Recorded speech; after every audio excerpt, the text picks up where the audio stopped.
We're continuing our series through the Gospel of Mark. Okay, it's been pretty good so far, I think. If you have a Bible, you can go ahead and turn to chapter 3 of the Gospel of Mark. And as we are doing that, I'm going to ask you a question. When it comes to your faith, when it comes to talking about Jesus, maybe you got into a conversation with someone at work or a friend or something, and however it happened, you're talking about church or the Bible or something. Have you ever been misunderstood or felt like you were misunderstood in that conversation? Right? Maybe it's your family who misunderstood you, or it's people that you thought were on your side, and it turns out they weren't. Or maybe you felt pressure from people around you, and they're trying to pull you one way or the other. And really what you're trying to do is you're just trying to follow what God's put on your heart. And then you're like, well, I don't know, I'm being criticized a little bit in this moment, and you don't know what to do with that criticism. And so you're here and you're like, what? I don't know what to do. I don't know what to do. I don't know what to do. Well, if that's you, you are in good company because Jesus went through that his entire ministry, right? Jesus has been there. And what we're going to see today is that Jesus was surrounded by crowds. Like everywhere Jesus went, there was a crowd. We like to say, or I like to say here at Faith Chapel, that if you're following Jesus, like if you got Jesus in you, if you're like truly going after him, you should have no problem finding people who like you, right? Because Jesus is very likable. Like you're also going to find people who don't like you because it turns out Jesus was also very unlikable, right? But we're going to push those to the side for a little bit, and we're just going to say, like, you should have people that like you, because if you got Jesus, that means you're nice, right? If you got Jesus, you're kind to people. If you got Jesus, you love people. And so drawing a crowd is easy for Jesus, like not a problem at all. So he got crowds, and then he's confronted, though, oftentimes by critics.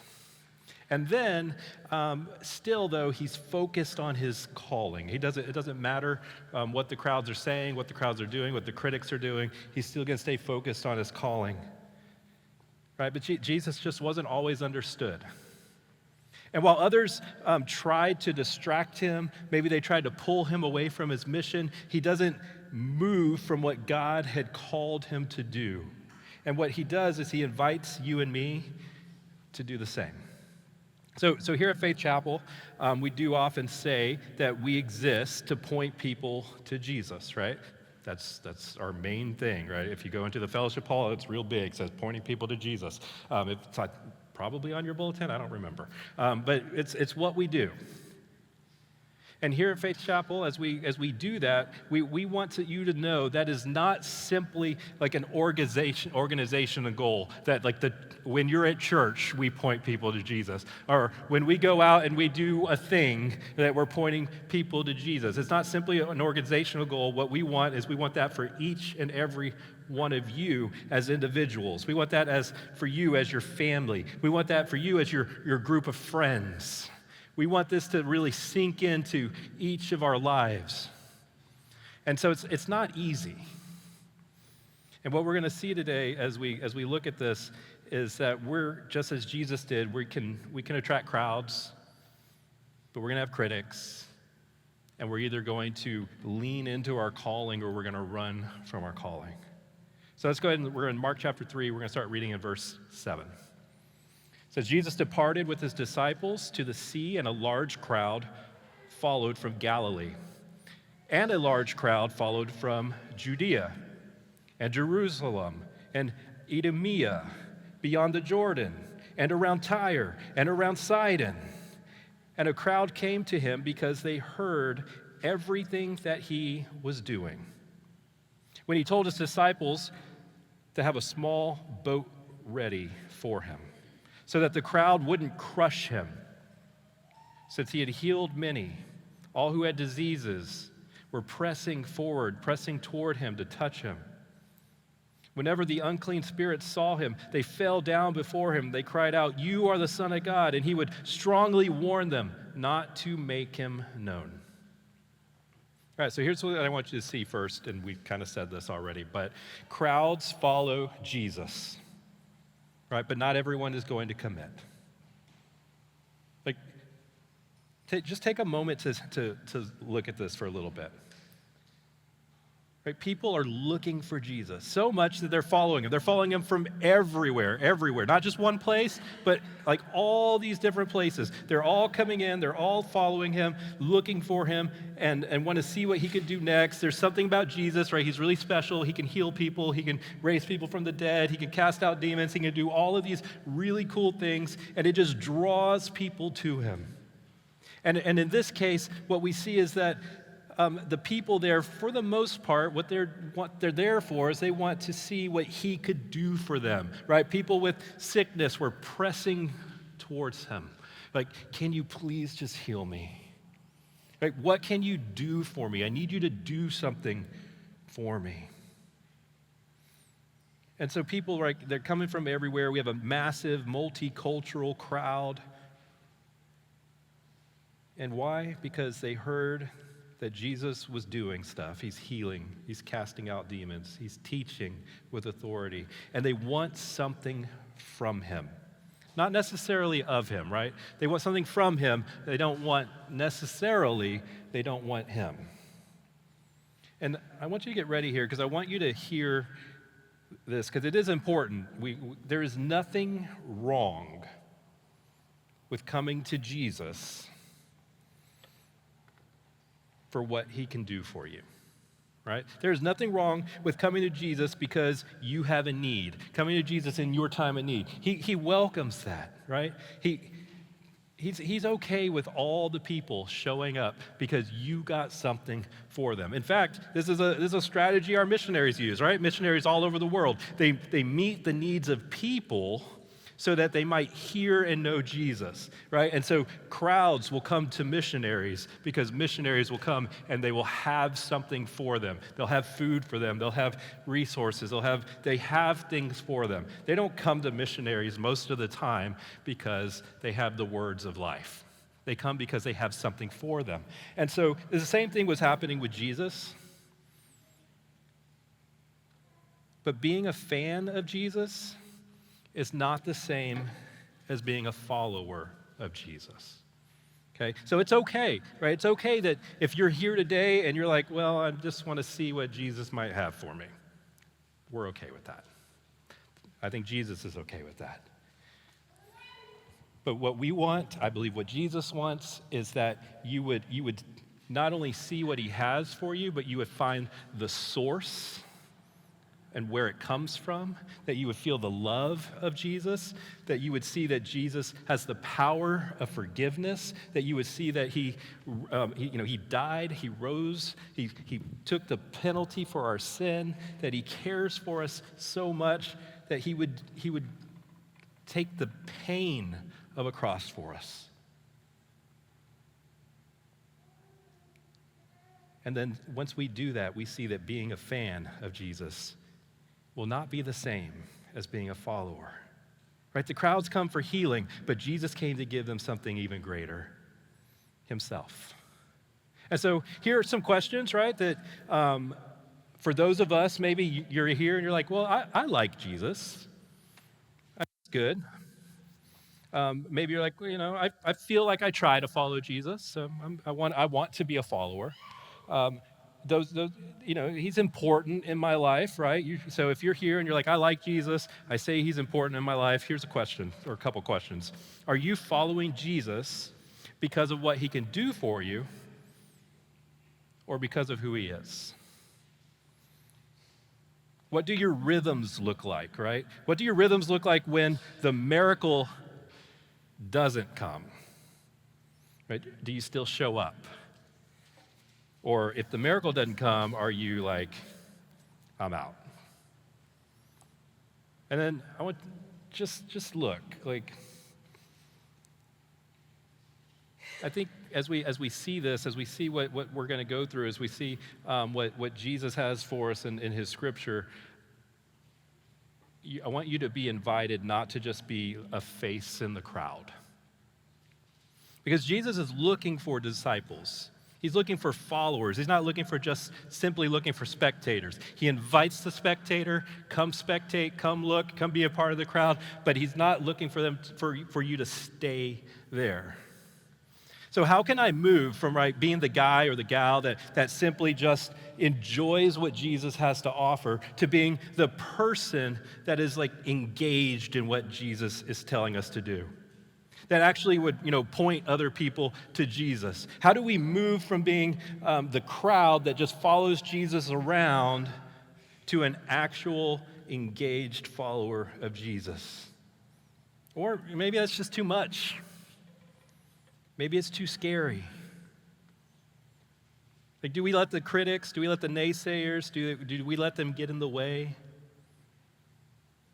Like, are you afraid of what the prevailing culture might think if you say, I follow Jesus? Or for most of us, right, it's not that anyone in our culture or anyone around us, because we're here in the Bible Belt, right? It's not like anyone is actually making fun of us for following Jesus. Like, it happens, but it doesn't happen a lot. I don't know if it's ever happened to me. And so here we are. It can happen, but I just have fears that it might happen, rather than leaning into what Jesus has for me and moving forward into that. And so what I do is I let the critics and the naysayers that don't actually exist in my life still crowd out Jesus. Well, fun little thing. About 15 or 20 years ago, in the church, the Greater American Church and Western Church, there came this idea. And this idea was kind of called the missional movement, okay? It wasn't anything super special, but man, I was into it. I mean, and still a lot of who I am and as far as what I believe about Jesus or what I believe about sharing Jesus with people and interacting with people really comes from this idea and this movement. But all the pastors all the pastors looked the same. And we all talk the same, and we dress the same, all the stuff, right? And it's really quite the movement, but at its core, right, the goodness of it at its core is that, we wanted to point people to Jesus, right? That's what I keep. Like, I want to point people to Jesus. And you might hear, if you were in a church at that time that was really involved in this missional movement, you guys, you probably heard your pastor would say, guys, you just got to be missional. You just got to be missional. And most of us didn't even know what that meant, but we heard it all the time. And as we started on that, the good thing that we would do is, you point people to Jesus. I like that part; it's great. But what it turned into was missional meant you have to be cool, right? You have to be cool enough for people to listen to you, so that they can hear about Jesus. Like, it's like, above all, be cool, right? You can't be lame. If you're lame, people aren't going to be attracted to that, right? You have to be really, really cool. And so this is how it kind of worked out, right? You and your buddies, what you would do is you go to a bar or you go to a brewery and you'd sit and the idea was that you would talk about Jesus. But most of us, what we actually did is we'd go to the bar or we go to the brewery and we would just talk about craft beer, right? Or, no, man, you got to go smoke cigars and you got to talk about Jesus. But really what we would do is we'd grab our favorite cigar and then we would talk about our favorite cigars and then we would share our favorite cigars, and we never shared Jesus. Or, man, you got to throw parties. I love throwing parties. In fact, we throw. That's part of what Becky and I do. It's part of our thing. We like to throw parties, but you gotta throw parties, and you gotta have the best food, and you have to have the best this and the best that, and you got to do all of this stuff. And then most of us, we just partied. Like, we just kind of left Jesus out of the whole thing. And what happened is that we're trying so hard to be cool that then we let the critics of Jesus crowd out Jesus from our conversations. And then one day I was thinking about this, and I realized this, that most of the pastors, most of the just everyday men and women that I know that were actually really making an impact for the kingdom, The people that I knew, the pastors I knew, the men and women I knew that were really, really making that impact, that were really pointing people to Jesus, they weren't that cool. Right? They were kind of cheesy goobers, right? They're the ones that wear the Christian T-shirt, right? They're the shirt that looks like a ketchup thing and it just says ketchup with Jesus, right? And like us in the missional movement, we're like, we're not wearing that. That's lame.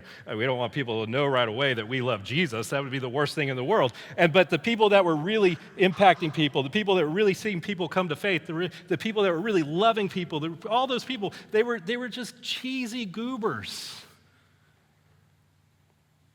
They weren't cool dudes with like edgy forearm tattoos, right? They're just cheesy. And so I had this conversation, maybe a year ago with Ephraim, actually. We were talking about this and about that missional movement and how it had good intentions, right? And it started off really well, and then it comes to the point where the people that really point people to Jesus are the ones that actually will talk about Jesus, right? Because Jesus is cool enough. I don't need to be cool for Jesus. Now, I'm wearing cool shoes because I went to dinner with some folks over here, and they told me they loved them so much and I needed to wear them, right? But I don't have to be cool for Jesus. I don't. Like my kids, like they tell me time after time after time after time, when I do certain things, or especially when I take a picture, they say that I look. Are you not gonna say it? No, you're just embarrassed now? Yeah, you're glad you're going to college and you don't have to deal with this anymore? Yeah? They say I look derpy, okay? If you don't know what derpy means, it just means I'm a goofy goober, right? They say I look derpy. You know, and when I take a picture and I see that picture and they say I look derpy, I look at that picture and I'm like, I look great. And my wife, who loves me, says, you look so gorgeous. And so really my kids are nuts and I'm just having fun and that's okay. And I think what we need when we think about our idea of and our relationship with Jesus and those around us is that it's time probably that we need less like cool Christians and more derpy Christians. That we need followers of Jesus that will just let it loose and talk about their faith. But our real reality is that critics always have a way to distract us. And critics will always be loud, but we can't let them distract us. And like we said before, generally the loud critic is actually in our own head. Okay? We just can't let it distract us. And so I'm going to have you skip down to verse 20. We're going to come back to the other passage in a little bit, but I want you to look at this section here as we see the critics begin to talk. Verse 20, it says, Jesus entered a house, and the crowd gathered again, and they were not even able to eat. So he's going to have a meal, and he can't eat because all these people show up. And when his family heard this, they set out to restrain him, to take him away. And they're like, man, he's out of his mind. And the scribes who have come down from Jerusalem said, he's possessed by Beelzebub. And he drives out demons by the ruler of demons. So he summons them together and he spoke to them in parables. How can Satan drive out Satan? If a kingdom is divided against itself, that kingdom cannot stand. If a house is divided against itself, that house cannot stand. And if Satan opposes himself and is divided, he cannot stand, but he is finished. But no one can enter a strong man's house and plunder his possessions unless he first ties up the strong man. Then he can plunder his house. Truly I tell you, people will be forgiven for all the sins and whatever blasphemies they utter. But whoever blasphemes against the Holy Spirit never has forgiveness, but is guilty of an eternal sin, because they were saying he has an unclean spirit. There's a lot in there. We're not going to hit it all because we're just kind of looking at a theme here. But look at verse 22 again. The scribes who had come down from Jerusalem said he is possessed.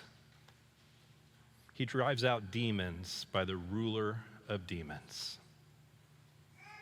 And here we have Jesus. He's casting out demons. He's healing people. And then all the religious leaders, they accuse him of being possessed by the devil. I mean, just let that sink in, right? They can't deny his power because they've seen him do incredible things. And so what they're going to do is they're going to try to discredit it. And what I want you to see is that critics come when you're doing something meaningful. Right? The louder your purpose, the louder the opposition. And Jesus, right, he doesn't get rattled in this. He just responds with truth and with clarity. If a kingdom is divided against itself, that kingdom cannot stand. And so he points out the absurdity of their logic, right? Why would Satan fight against himself? And he's here, and and what we need to understand here is that if we are going to take Jesus seriously, some people will criticize what they don't understand. And we don't need to fight every critic. We just need to stay faithful. Right? Don't let the fear of criticism keep you from your calling. Don't let the fear of criticism keep you from pointing people to Jesus. Church, that derpy people don't care what other people think. I mean, they don't. We don't care. And in fact, most times, they don't even notice, right? You know, that person who's dressed all crazy and saying crazy things, and you're over there talking about them, and they don't even notice that you're talking about them. They don't care, and they don't notice. We need more derpy Christians. And here's the truth. If you truly follow after Jesus, you will be misunderstood at times. You will be criticized at times. But we cannot let that crowd out our calling. Rick Warren once said that if you are not ready to be misunderstood, you're not ready to be used by God. Right? Jesus was constantly being misunderstood. In other words, right, it's okay to be derpy. Because your calling isn't rooted in how cool you can be or your coolness that can attract people. Your calling is rooted in being part of God's true family. Right, go back to reading in verse 13 with me. It says, Jesus went up to the mountain. He summoned those he wanted, and they came to him. He appointed 12, from whom he also named apostles to be with him, to send out and to preach, and to have authority to drive out demons. He appointed the 12. To Simon he gave the name Peter, to James the son of Zebedee, and to his brother John he gave the name Boanerges. Oh man, I wrote this out phonetically. Already? Boanerges, sons of thunder. Philip, Andrew, and Bartholomew, Matthew, Thomas, James, son of Alphaeus, and Thaddeus, Simon the Zealot, and Judas Iscariot, who also betrayed him. Church, Jesus he doesn't just want a crowd, right? Crowds are great. We like crowds. But he calls a community. Right? He chooses 12 very ordinary people, fishermen, a tax collector, a zealot, people with issues, but people willing to follow.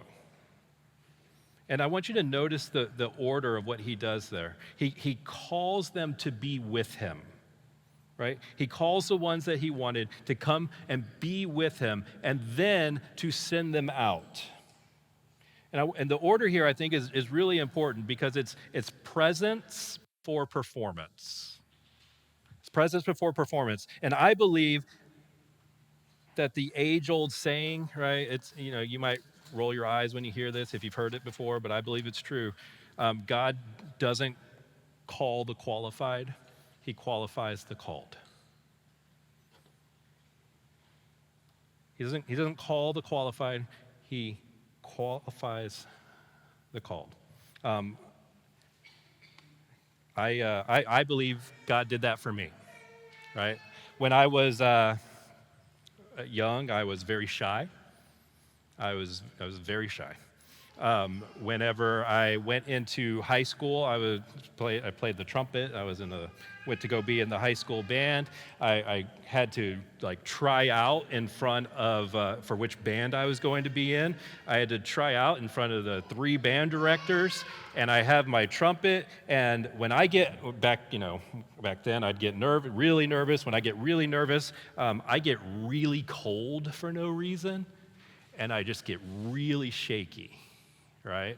And so I grab my trumpet, and I don't know if you've ever played an instrument, but if you're trying to play a trumpet and you're just really shaky, you can't play it. And so here I am, I'm going to try out, and I got to try out in front of these guys, and I'm really shaky, and I'm like, it's awful. It's awful. And so I get chosen for the last band and the last chair, right? And come to find out, when I'm in the group, I was just fine. And so throughout the year, I'd find myself, I wasn't ever the best, but I'd find myself in the 3rd chair, right? And so, because with the group, I was, no problem. Just don't make me do it. Just don't make me do it on my own, okay? And then the next year, it's band time, and you got to do the same thing, and the same thing happens. And then I'm in the last chair in the last band, and same thing happened. And then the next year, I'm done with that. No more band, right? It was the worst. And so, but I was a very shy, very nervous, very introverted person. And I felt the calling of God to do this. How dumb is that, right? But God doesn't call the qualified. I mean, sometimes he does. Sometimes people are extra gifted, and he's like, well, here you go. But he doesn't always call the qualified. He qualifies those who he calls.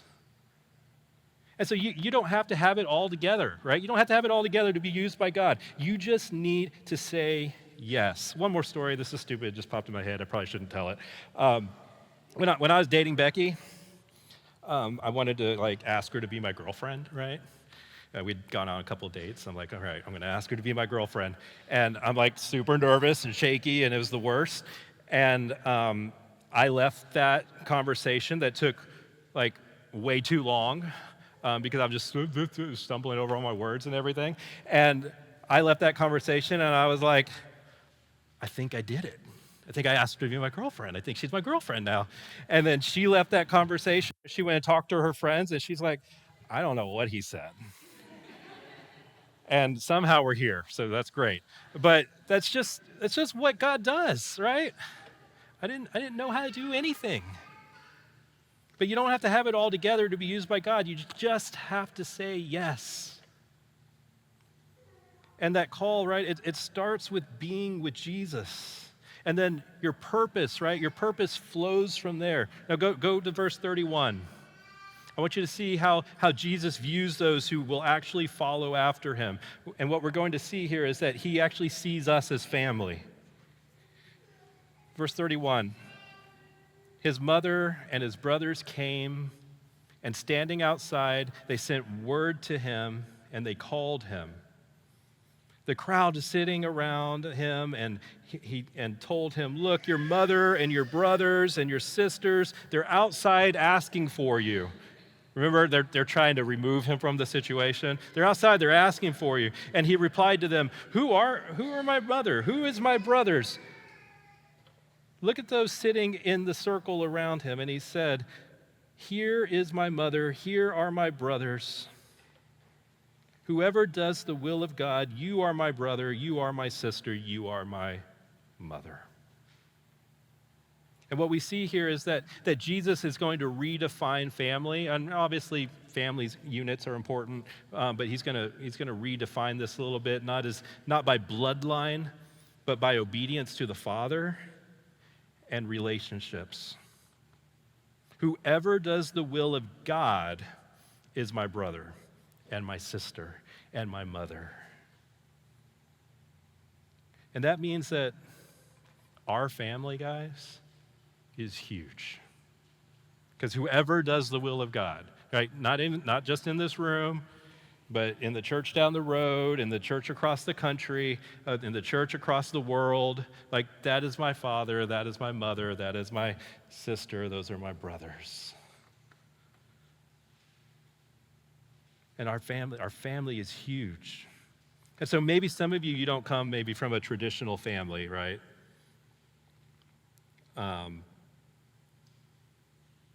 You have a family here. And not just here, with every other believer.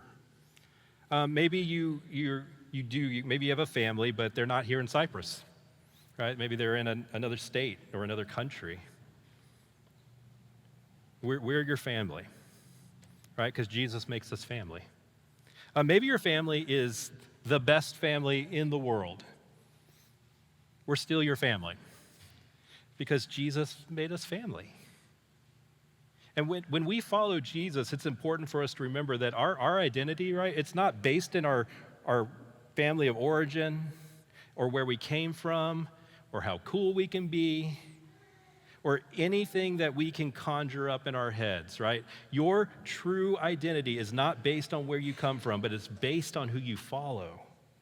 God's family, it's bigger than you think. It's not about background or status. It's about doing the will of God. And so Faith Chapel, we are part of the family. We're not a perfect one, but we are one that's built on grace and the truth of Jesus.